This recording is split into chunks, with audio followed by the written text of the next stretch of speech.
করছি আমরাও আমাদের অবস্থান ক্লিয়ার করব। সাংবাদিক বন্ধুগণ, আপনারা জানেন ইসলামী আন্দোলন বাংলাদেশ প্রতিষ্ঠা হয়েছে 1987 সালে। ইসলামী আন্দোলন বাংলাদেশের বিঘোষিত লক্ষ্য উদ্দেশ্য হল আমরা এই দেশটাকে একটি কল্যাণ রাষ্ট্রে পরিণত করতে চাই ইসলামের সুমহান আদর্শের আলোকে। ইসলামের সুমহান আদর্শের আলোকে ইসলামের নীতি আদর্শ প্রতিষ্ঠার মধ্য দিয়ে আমরা বাংলাদেশটাকে একটি কল্যাণ রাষ্ট্র পরিণত করতে চাই, বাংলাদেশের গণমানুষের অধিকার প্রতিষ্ঠা করতে চাই এবং আমরা এটা বিশ্বাস করি ইসলামের নীতি আদর্শের ভিত্তিতেই সকল মানুষের অধিকার প্রতিষ্ঠা সম্ভব। এবং শুধু মুসলমান নয়, অমুসলিম জাতি ধর্ম বর্ণ নির্বিশেষে সকলের অধিকার নিশ্চিত করার জন্য ইসলামই একমাত্র উপযুক্ত আদর্শ এবং ইসলামের যুগেও বাস্তবায়িত হলে সকলের অধিকার সুনিশ্চিত হবে, ইনসাফ প্রতিষ্ঠা হবে, সুবিচার প্রতিষ্ঠা হবে, ন্যায় প্রতিষ্ঠা হবে। এই বিশ্বাস থেকেই গোটা বাংলাদেশে ইসলামী আন্দোলন বাংলাদেশের নেতাকর্মীরা কাজ করে যাচ্ছে। শুধু তাই নয়, ইসলামী আন্দোলন বাংলাদেশ এই দেশ গড়ার এই রাজনীতি, কল্যাণ প্রতিষ্ঠার এই রাজনীতি, ইসলাম প্রতিষ্ঠার এই রাজনীতিটাকে পবিত্র ইবাদত মনে করে। ইবাদত মনে করি আমরা এই বাংলাদেশের গণমানুষের সামনে এই দাওয়াত পৌঁছে দিচ্ছি। যেহেতু আমরা এটাকে একটা পবিত্র ইবাদত মনে করি, এই জন্যই আমাদের গোটা বাংলাদেশে লাখো নেতাকর্মী, তাদের মধ্যে কোনো হতাশা নেই। আমরা যেমন নামাজ পড়ি, আমরা যেমন রোজা রাখি, আমরা যেমন যাকাত দেই, নিয়মিত দিয়ে যাই, এতে করে যেমন আমাদের কোনো হতাশা নেই, তেমনি ভাবে আমাদের এই রাজনীতি এটা করেও আমরা পরিতৃপ্ত, এতে করে আমাদের কোনো হতাশা নেই। বর্তমান বাস্তবতায় আপনারা জানেন গত বছর 5 আগস্ট একটি অভ্যুত্থান হয়েছে। অভ্যুত্থানের মধ্য দিয়ে একটি ফ্যাসিবাদী স্বৈর সরকারের পতন হয়েছে। মানুষের মধ্যে একটা প্রত্যাশা জেগে উঠেছে যে আগামীতে একটি নতুন বাংলাদেশ বিনির্মাণ হবে। ইসলামী আন্দোলন বাংলাদেশ মনে করেছিল এখন ইসলামপন্থী শক্তির সামনে একটা বড় সুযোগ তৈরি হয়েছে। ইসলামের আদর্শের আলোকে রাষ্ট্র পুনর্গঠনের, মানুষের অধিকার প্রতিষ্ঠার একটা মহান সুযোগ তৈরি হয়েছে। এই সুযোগটা যাতে কাজে লাগানো যায় এবং দেশটাকে যাতে একটি কল্যাণ রাষ্ট্রে প্রতিষ্ঠা করা যায়, ইনসাফ কায়েম করা যায় এবং বৈষম্যহীন শোষণমুক্ত সমাজ প্রতিষ্ঠা করা যায়, এই লক্ষ্য বাস্তবায়নের জন্য ইসলামী আন্দোলন বাংলাদেশের মোহতারাম আমির পীর সাহেব চরমনাই ইসলামপন্থী শক্তির জন্য আগামী জাতীয় নির্বাচনে ইসলামপন্থীদের একটি ভোটের একটি বাক্স হবে, ওয়ান বক্স পলিসি ঘোষণা করেছিলেন এবং সেই ওয়ান বক্স পলিসির যুগান্তকারী ডাকে সাড়া দিয়ে অনেকেই হুজুরের সাথে সুর মিলিয়ে কথা বলেছিলেন এবং একটা জাগরণ তৈরি হয়েছিল, মানুষের মধ্যে প্রত্যাশা জেগে উঠেছিল। সেটার মূলে ছিল ইসলামী শক্তির ওয়ান বক্স, ইসলাম প্রতিষ্ঠার জন্য, ইসলামের আদর্শের আলোকে বাংলাদেশটাকে পুনর্গঠন করার জন্য। কিন্তু দুর্ভাগ্যজনক বাস্তবতা হলো আমরা দেখলাম এক পর্যায়ে এসে সেই ইসলামপন্থী শক্তির ওয়ান বক্স থেকে কেউ কেউ এটাকে রাজনৈতিক স্বার্থ হাসিলের জন্য, ক্ষমতায় যাওয়ার একমাত্র লক্ষ্য বাস্তবায়নের জন্য এটাকে এই ধারা থেকে ভিন্ন দিকে নিয়ে যাওয়ার চেষ্টা চালাচ্ছে। এজন্য আমরা ব্যথিত, মর্মাহত। আমরা যেহেতু ইবাদতের রাজনীতি করি, আমরা আমাদের নেতা কর্মীদের সাথে প্রতারণা করতে পারি না। আমরা এদেশের ইসলামপন্থী জনতার আবেগের সাথে আমরা কিছুতেই প্রতারণা করতে পারি না। আমরা যেহেতু ইসলাম প্রতিষ্ঠার জন্য, ইসলামের সুমহান আদর্শ প্রতিষ্ঠার জন্য, ইসলামের আলোকে কল্যাণ রাষ্ট্র প্রতিষ্ঠার জন্য আমরা দীর্ঘদিন যাবৎ এখানে কাজ করে আসছি। আমরা এর থেকে বিচ্যুত হতে পারি না।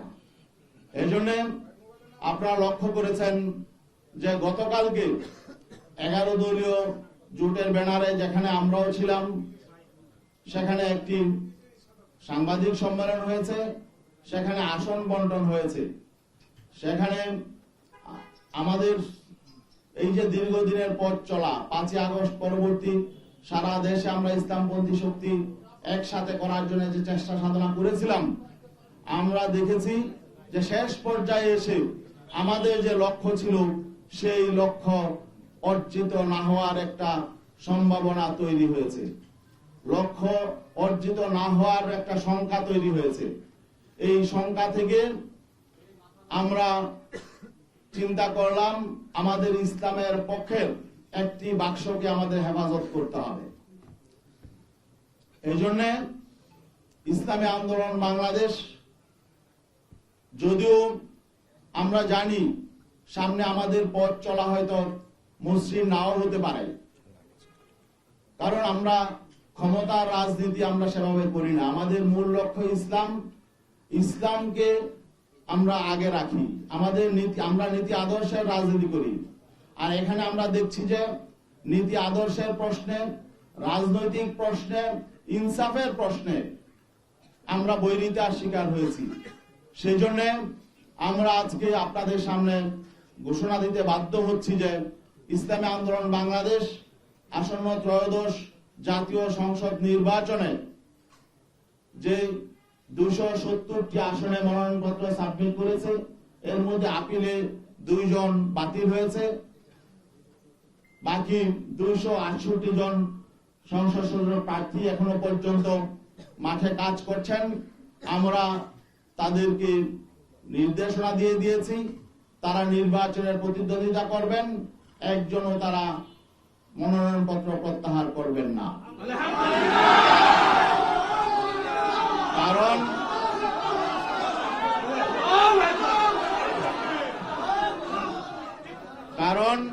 কারণ আমরা ইসলামী জনতার যে প্রত্যাশা, যে এখানে একটা বিষয় স্পষ্ট করে বলতে হয় যে আমরা কেন এই সিদ্ধান্তে আসলাম। জানেন যে এখানে বাংলাদেশ জামাতে ইসলামী একটি বড় শক্তি ছিল, অস্বীকার করার সুযোগ নেই। তাদের শক্তি সামর্থ্য অনেক বেশি, ঠিক আছে, কিন্তু আমরা আদর্শিকভাবে, নৈতিকভাবে আমরা কারো চেয়ে দুর্বল নই। আজকে আমাদের দুঃখজনক বাস্তবতা হলো, আমরা অবাক বিস্ময়ের সঙ্গে দেখলাম জামাতে ইসলামী সম্মানিত আমির জনাব ডাক্তার শফিকুর রহমান, তিনি স্পষ্ট করে বলেছেন যে তারা ক্ষমতায় গেলে প্রচলিত আইন অনুযায়ী রাষ্ট্র পরিচালনা করবেন। এবং তিনি যে খ্রিস্টান সম্প্রদায়ের প্রতিনিধির সঙ্গে কথা বলছিলেন, সেই খ্রিস্টান সম্প্রদায়ের একজন সম্মানিত নারী, তিনি স্পষ্ট করে বলেছেন যে আমরা আশ্বস্ত হয়েছি যে জামাতের আমির শরিয়া আইন প্রতিষ্ঠা করবেন না, এই ওয়াদা তিনি করেছেন, এই জন্য আমরা আশ্বস্ত হয়েছি। এখন বাকি এই বিষয়টা যখন আমরা জানতে পারলাম, তখন আমরা স্পষ্ট হয়ে গেলাম যে আমরা যে লক্ষ্য নিয়ে চলছি সেই লক্ষ্য অর্জিত হবে না। কারণ আজকে যখন রাষ্ট্র ক্ষমতা যাওয়ার মতো একটা পরিবেশ পরিস্থিতি তৈরি হয়েছে, এখন যারা প্রধান শক্তি তারাই যদি ইসলামের সমমানী আদর্শ থেকে ভিন্ন দিকে চলে যায়, তারা যদি ইসলামী আইনের প্রতি তাদের আস্থা না থাকে, তাহলে আমরা যে কর্মী সমর্থক নিয়ে সারা দেশে ইসলামের পক্ষে কাজ করে যাচ্ছি, এই স্বপ্নই থেকে যাবে। এবং আজকে আমরা অবাক বিস্ময়ের সাথে লক্ষ্য করছি, জামাতে ইসলামী বাংলাদেশের সারা দেশে লক্ষ লক্ষ কর্মী সমর্থক আছেন। আমরা জানি বাংলাদেশ জামাতে ইসলামী তাদের জন্মের পর থেকে একটা মৌলিক স্লোগান ছিল যে আল্লাহর আইন চাই, সৎ লোকের শাসন চাই। এখন যখন ক্ষমতায় যাওয়ার মতো অবস্থা তৈরি হয়েছে, তখন তারা আল্লাহর আইন থেকে সরে গেলেন। তারা প্রচলিত আইনে রাষ্ট্র পরিচালনা করবেন, এই কথা যখন ঘোষণা করলেন, তখন আমাদের প্রশ্ন জাগে যে সারা বাংলাদেশে এই বাংলাদেশ জামাতে ইসলামীর নেতা কর্মীদের এই যে আবেগ অনুভূতি, এই বিষয়টার প্রতি তারা আসলে খেয়াল করে নাই। আমাদের যেটা মনে হয়েছে তারা ক্ষমতাটাকে একমাত্র মুখ্য মনে করছে। তো এখন আমরা আসলে তাদের ক্ষমতায় যাওয়ার পথে বাধা হতে চাই না। আমরা বিনয়ের সাথে বলতে চাই, আমরা এই প্রচলিত আইনে বিগত 54 বছর রাষ্ট্র পরিচালিত হয়েছে। এই প্রচলিত আইনে শান্তি প্রতিষ্ঠায়, কল্যাণ প্রতিষ্ঠায় প্রচলিত আইন ব্যর্থ হয়েছে। এই প্রচলিত আইন বৈষম্য তৈরি করেছে। অন্যায় অবিচারের মূল হলো প্রচলিত আইন।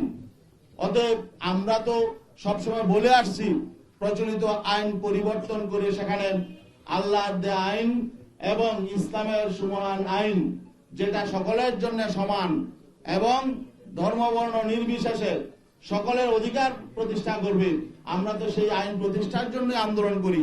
এখন শেষ মুহূর্তে যদি আমরা দেখি যে আসলে প্রধান যে রাজনৈতিক শক্তি, আমাদের সহযোগী শক্তি ছিলেন, তারা যখন নাকি বলছেন যে না, তারা সে আল্লাহর আইনের পথে চলবেন না, বরং প্রচলিত আইনেই তারা রাষ্ট্র পরিচালনা করবেন, তখন আমরা তাদের সহযোগী হওয়ার জন্য আমরা প্রস্তুত নই। এই জন্য আমরা মনে করছি এটা আমাদের এই ইসলামপন্থী শক্তির সামনে আমাদের তুলে ধরা দরকার। এই জন্য আমরা তাদের আবেগের প্রতি শ্রদ্ধা জানাই। অনেকেরই অনেক রকম আবেগ তৈরি হয়েছিল, এই ঐক্যকে নিয়ে আমরা তাদের প্রতি সম্মান শ্রদ্ধা জানাই। আর বিশেষ করে এখনো পর্যন্ত যারা জোটবদ্ধ আছেন, সেখানে আরো ইসলামী সংগঠন আছেন, তাদের প্রতি আমরা শ্রদ্ধা জানাই। তাদের প্রতি আমাদের কোনো বিরূপ ধারণা নেই। তবে আমি তাদেরকে বিনয়ের সাথে অনুরোধ করব, তারা যাতে এই যে জামায়াতে ইসলামীর প্রধান যে বক্তব্যটা দিয়েছেন, এইটার ব্যাপারে যদি তাদের নীতি আদর্শের সাথে সাংঘর্ষিক তারা মনে করেন, তারা যাতে একটু ক্লিয়ার হয়ে নেন। আরেকটি বিষয়, এটা ছিল আমাদের আদর্শিক বিষয়, আর একটা রাজনৈতিক বিষয়ও এখানে আছে। কারণ শুধু একটি কারণেই আমাদের অবস্থান নয়, আরো বেশ কিছু কারণ আছে। মৌলিক কারণগুলো আমি বলছি। রাজনৈতিক বিষয় হলো, যখন আমরা একই পথে হাঁটবো, আমরা যখন সমঝোতার ভিত্তিতে নির্বাচন করব, আমরা যখন আগামীতে পার্লামেন্টে যাব, তখন আমাদের ভোট নিয়ে যারা পার্লামেন্টে যাবেন, আমরা যাদের ভোট নিয়ে পার্লামেন্টে যাব, তাদের পারস্পরিক সমঝোতা, সমন্বয়, সম্মান বোধ থাকতে হবে। জামায়াতে ইসলামীর সম্মানিত আমির ডাক্তার শফিকুর রহমান, তিনি বিএনপি প্রধান জনাব তারেক রহমানের সাথে সাক্ষাৎ শেষে তিনি স্পষ্ট করে বলেছেন যে তারা জাতীয় সরকার, নির্বাচন পরবর্তী জাতীয় সরকার, বিএনপির সঙ্গে জাতীয় সরকার গঠন করবেন এবং বেগম খালেদা জিয়া যে ঐক্যের পাঠাতন তৈরি করে গেছেন, সেই ঐক্যের পাঠাতনে দাঁড়িয়ে আগামী দিনে রাষ্ট্র পরিচালনা করবেন। এখন আমাদের প্রশ্ন হলো, এই যে তিনি একটি অ্যালায়েন্সে আছেন, একটি সমঝোতায় আছেন, এটা একটি মৌলিক প্রশ্ন, আগামীতে জাতীয় সরকার হবে নাকি কোন সরকার হবে, এটা একটা মৌলিক প্রশ্ন। যেহেতু আমরা এদের প্রতিদ্বন্দ্বী, একটি প্রতিদ্বন্দ্বী শক্তির সাথে গিয়ে উনি নিজে ঘোষণা দিয়ে আসলেন তিনি জাতীয় সরকার করবেন, তাদের ঐক্যের পাঠাতনে দাঁড়িয়ে রাষ্ট্র পরিচালনা করবেন, তাহলে এখানে আমাদের সাথে তো বিষয়টা তিনি ডিসকাস করেন নাই, অন্যান্য শরীকদের সাথে তিনি এককভাবে ঘোষণাটা দিয়ে আসলেন। এখন আমাদের শঙ্কা হলো যে এখানে নির্বাচনের আগে যেহেতু একটা সমঝোতা, সমন্বয় প্রতিদ্বন্দ্বী দলের সাথে হয়ে যাচ্ছে, তাহলে নির্বাচনটা আসলে পাতানো নির্বাচন হবে কিনা, এটা কি ইলেকশন হবে নাকি সিলেকশন হবে, এই শঙ্কাটাও আমাদের সামনে চলে এসেছে। তো এই শঙ্কা নিয়ে আমরা তো আসলে মানে সহযোগী হতে চাই না কারো। আমরা চাই একটা প্রতিদ্বন্দ্বিতাপূর্ণ নির্বাচন। বাংলাদেশে স্বাধীনতা পরবর্তী যে নির্বাচনী যে কলঙ্ক হয়েছে, সেই কলঙ্ক থেকে আমরা বেরিয়ে আসতে চাই। আর আমরা এমন সমঝোতার নির্বাচন, নিজেদের মধ্যে ভাগাভাগির নির্বাচন এবং সিলেকশনের নির্বাচন, এটা আমরা চাই না, মানুষ এটা চায় না, কিন্তু আমরা সেই আশঙ্কা করছি। সেই আশঙ্কা থেকেও আমরা শঙ্কিত যে আগামী দিনে আসলে সুষ্ঠু, নিরপেক্ষ, গ্রহণযোগ্য নির্বাচন হবে কিনা, নাকি আমাদের সাথে ঐক্য করে তলে তলে আবার ভিন্ন রকম কিছু হবে, এই আশঙ্কাটাও আমাদের মধ্যে দেখা দিয়েছিল। তো এই জন্য আসলে আমরা মনে করছি এগুলো জনগণের সামনে প্রকাশ করা দরকার। জনগণও বুঝতে পারছে, উপলব্ধি করছে। আমাদের কাছে বিভিন্ন দিক থেকে বিভিন্ন সংবাদ আসছে, বিভিন্ন রাষ্ট্রের সাথে বিভিন্ন পরিকল্পনা করা হচ্ছে, কি হচ্ছে এটাও আমরা জানি না। এখন বিশ্বস্ত, এখানে সমঝোতা সমন্বয় হতে হলে, ঐক্য হতে হলে পারস্পরিক শ্রদ্ধা, বিশ্বাস, আস্থা লাগে। আমরা আস্থা, বিশ্বাস, শ্রদ্ধার জায়গা যখন ভেঙে যায় তখন তো আসলে সেখানে ঐক্য টিকে না। এই জন্য আমি ইসলামী আন্দোলন বাংলাদেশের মোহতারাম আমিরের পক্ষ থেকে আদিষ্ট হয়ে আজকে আপনাদের সামনে এই কথাগুলো বললাম। আপনাদের যদি আরো কোনো ব্যাপারে কোনো প্রশ্ন থাকে। ও আরেকটা বিষয়, আমাদের যেহেতু 268 আসনে ক্যান্ডিডেট আছে আর 32টা আসন এখনো ফাঁকা আছে, এই 32 আসনেও আমরা সমর্থন দিব। সেখানে কাদেরকে আমরা সমর্থন দিব সেটা আমরা মনোনয়নপত্র প্রত্যাহারের পরে আমরা ডিসাইড করব। আমাদের নীতি, আদর্শ এবং লক্ষ্যের সাথে যাদের মিল হবে তাদের সাথে সহযোগ্য ক্যান্ডিডেট তাদেরকে আমরা ইনশাল্লাহ সমর্থন দিব। এবং আমরা আশাবাদী গোটা বাংলাদেশের 300 আসনেই আমাদের পক্ষের ক্যান্ডিডেট থাকবে ইনশাল্লাহ, যাতে ওয়ান বক্স, যাতে পিসাব চরমনাই ইসলামের পক্ষে ওয়ান বক্স, সেটা যাতে সঠিক বাস্তবায়ন আগামী নির্বাচনে থাকে। এই জন্য আমরা ইনশাল্লাহ এই ব্যবস্থা আমরা করব। সবাইকে ধন্যবাদ। একজন করে প্রশ্ন করুন। জি, আপনি দাঁড়ান।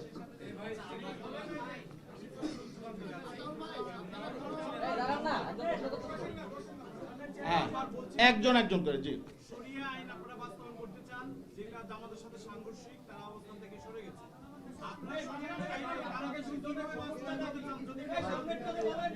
শোনেন, আমাদের কথা হলো আমরা চেষ্টা চালাবো, চেষ্টা করা আমাদের দায়িত্ব। আমরা যদি চেষ্টা না করি, আগে যদি নিয়তই গলত থাকে, আর এখানে তো আমরা ইসলামী আন্দোলন করেছি ইসলাম প্রতিষ্ঠার জন্য। এখন ইসলাম যদি আমাদের কাছে মনে হয় যে এটা অচল, তাহলে সেটা নিয়ে আমরা কেন আগাবো? তাহলে তো সেকুলার রাজনীতি করাই ভালো।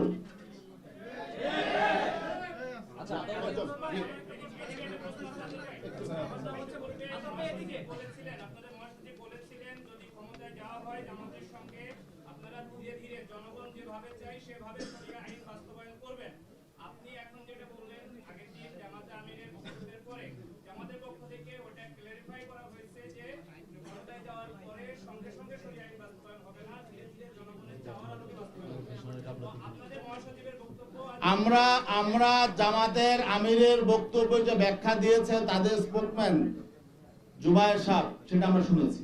তিনি স্পষ্ট বলেছেন যে আমরা প্রচলিত আইন অনুযায়ী রাষ্ট্র পরিচালনা করব। এটার ব্যাখ্যা প্রয়োজন নেই। এটা আমরা বাঙালি সবাই আমরা এই ব্যাখ্যা বুঝি। আচ্ছা ভাই, আপনারা হচ্ছে একজন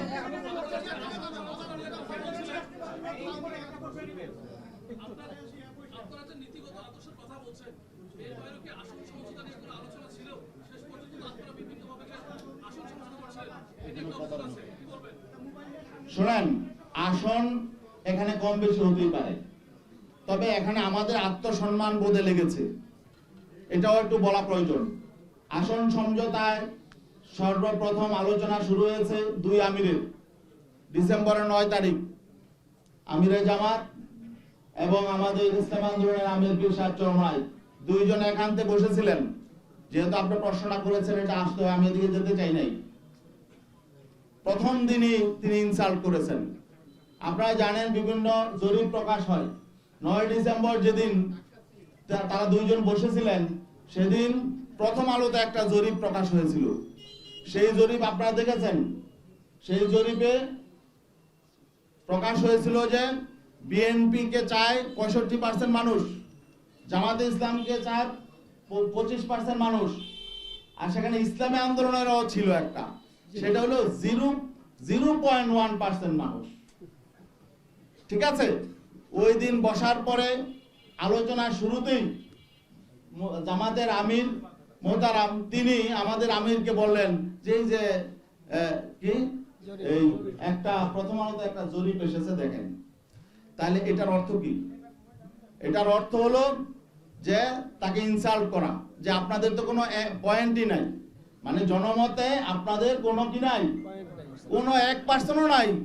0.1 মানে 1%-এর শতভাগের 1 ভাগ। তো এটা হলো উনি ইনসাল্ট করে শুরু করেছে যাত্রা সেদিনই মোতা আমির আমাদেরকে বলেছেন যে তাদের কিন্তু মতলব ভালো নয়, তারা হয়তো আমাদেরকে সাথে বেইনসাফি করবে। কারণ তিনি আমাকে এই জরিপের কথা কেন আনলেন সেখানে, পরে আমরা দেখলাম শেষ পর্যন্ত তারা এই জরিপের মধ্যেই ছিল। এবং সর্বশেষ মিটিং যখন আমার সঙ্গে হয়, ডক্টর আব্দুল্লাহ মোহাম্মদ তাহের সাহেব তিনিও বললেন যে আপনাদেরকে অনেক আসন দেওয়া হয়ে গেছে, জরিপে তো আপনাদের এত নাই। তখন তিনি আমার দেশের একটা জরিপের কথা সেদিন আনলেন। আপনারা জানেন আমার দেশেও একটা জরিপ প্রকাশ হয়েছিল এবং সেটা হয়তো তারাই করেছে। যাই হোক, জরিপ কারা করে এটা আপনারাও জানেন, এগুলো পেড এজেন্সি থাকে, এনজিও থাকে, টাকা দিয়ে করা হয়। যাই হোক, তো এখানে ওই জরিপের ফলাফলটা রেজাল্টটা কি ছিল, যে সেখানে বিএনপি কে চায় 34% মানুষ, জামাতকে চায় 33% মানুষ, এনসিপি কে চায় 7% আর ইসলামী আন্দোলনকে চায় হলো 3% মানুষ। আচ্ছা বলেন দেখি, জামাতকে যদি 33% মানুষ চায়, এনসিপি কে যদি 7% মানুষ চায়, তো 40% হয়ে যায়। আর বিএনপি চায় 34%, বিএনপি কে চায়, তাহলে তো বিএনপির থেকেও এখন যদি এনসিপি তাদের সঙ্গে আছে, বিএনপির চেয়ে 6% ভোট তাদের বেড়ে গেছে। এখন তাহলে আমাদের কি আর এখানে অবস্থান থাকে? এখন তখন যখন তারা বলে জরিপে তো তা আসলে আপনাদের তেমন অবস্থান নেই, এখন তাহলে বোঝা গেল যে তারা যে আসন দিয়েছে এটা অনুগ্রহ করে দিয়েছে। তা আমরা তো কারো অনুগ্রহের পাত্র হয়ে রাজনীতি করতে চাই না। জি, এখন বলেন।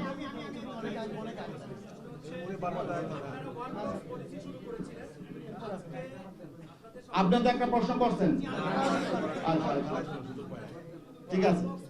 ভেঙে গেল কিনা, এক আপনারা 32 আসনে কাদেরকে সমর্থন দিবেন, যেহেতু হচ্ছে আপনাদের হচ্ছে কোনো প্রার্থী নাই। একটা বিষয় হচ্ছে যোগ্যতা অনেকে আছে, এখানে তো আরো ইসলামপন্থী দল আছে। শোনেন, আমি এটা জবাব দিয়েছি, বলেন বলেন। সেটা হচ্ছে আপনাদের ওয়ান বক্স পলিসিকে কেন্দ্র করে ইসলামপন্থী দলগুলোকে নিয়ে আপনাদের কিছু সমর্থক, জামাতের কিছু সমর্থক অনলাইনে বাকযুদ্ধ জড়িয়েছে এবং যেসব ভাষা ব্যবহার করা হচ্ছে এগুলো ইসলামের নীতি বিরোধী এবং মানুষের কাছে বাজে মেসেজ যাচ্ছে। এই যে আপনারা এখন পৃথক হয়ে গেলেন, আপনাদের বলি, জামাতের বলি, এই যে আপনারা পৃথক হয়ে গেলেন, ইসলাম যারা ইসলাম প্রতিষ্ঠা করতে চায়, ইসলামী শাসন প্রতিষ্ঠা করতে চায়, কি বার্তা গেল? আর এই যে সব গালিগালাজ বন্ধে আপনারা কোনো ব্যবস্থা নেবেন কিনা? প্রথমত যে কথা বলতে চাই, শুধু আমাদের ইসলামপন্থীদের জন্য পারস্পরিক নয়, রাজনৈতিক শিষ্টাচার আমরা বজায় রাখবো। আমাদের সকল পর্যায়ের নেতা কর্মী সমর্থকদের প্রতি আমাদের নির্দেশ থাকবে যে কেউ যাতে শালীনতার মাত্রা অতিক্রম না করি।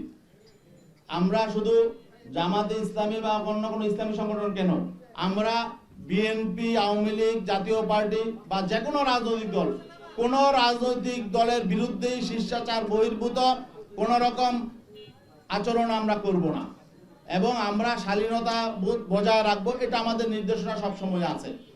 আমি বলবো যে আমরা যাদের সাথে ছিলাম এদের প্রতি আমরা অশ্রদ্ধা করব না, তারাও যাতে শালীনতার মধ্যেই থাকে, তাদের প্রতি আহ্বান জানাবো। আরেকটা বিষয় হলো, আপনি বলেছেন যে ওয়ান বক্স পলিসি ঠিক আছে কিনা। আমাদের তো ইসলামের পক্ষের ওয়ান বক্স আছে, সেটা তো আমরা বলেছি। আমরা তো ওয়ান বক্সের বাইরে যাই নাই, আমরা তো ইসলামের পক্ষে আছি এবং 300 আসনেই সেটা থাকবে। আপনি বলছেন 32টা কারা থাকবে, সেটা আমরা দেখব। আমাদের নীতি আদর্শের সাথে যারা একমত হয়, ওয়ান বক্সের সেই ফর্মুলা অনুযায়ী যারা আসে তারা থাকবে। আচ্ছা আদল ভাই, আমি একটা প্রশ্ন করি।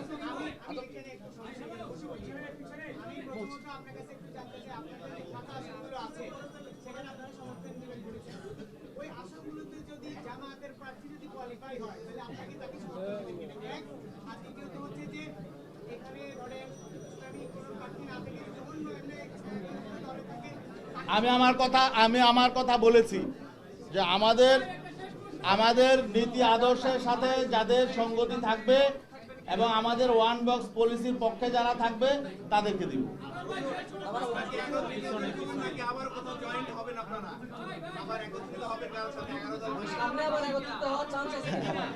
শোনেন, আজকে সামনে কি হবে এটা আমি এখন বলতে পারবো না, ভবিষ্যতের কথা কেউ বলতে পারে না। আজকে পর্যন্ত আমাদের এটা অবস্থান।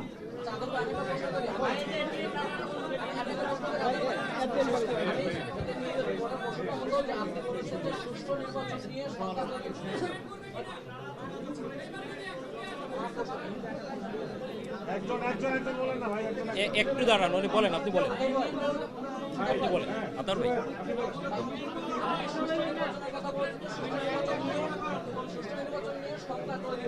হ্যাঁ সেটা কি ধরনের সংখ্যা? না আমরা ভাবছি একটা পাতানো নির্বাচন হতে পারে, এই সংখ্যাটা আমাদের আছে, সেটা তো আমি শুরুতেই বলেছি। এবং সেই পথে হয়তো কেউ হাঁটবেন না, আমরা সতর্ক করব। এই জন্য আমরা 300 আসনেই আমাদের প্রতিদ্বন্দ্বিতা থাকবে, যাতে নির্বাচনটা পাতানো না হতে পারে। জুবাইর ভাই বলতেছে। জি বলেন জুবাইর ভাই বলেন।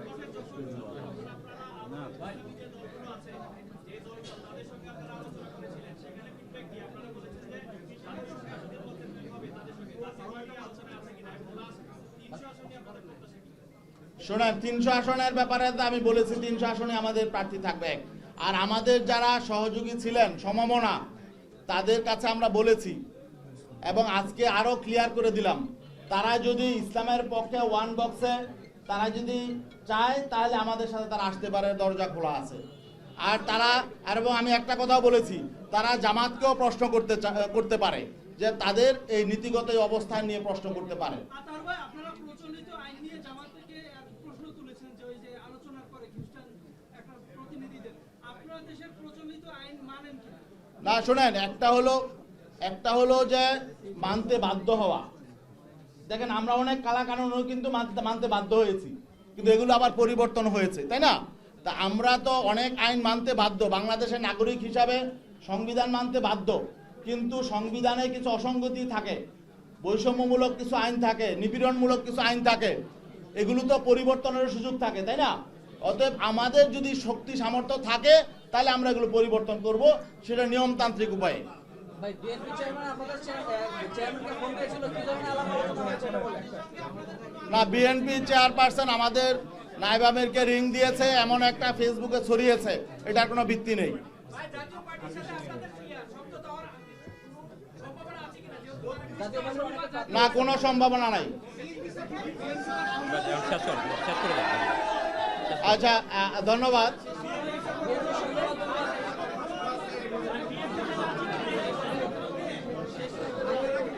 যেহেতু আমরা 300 আসনে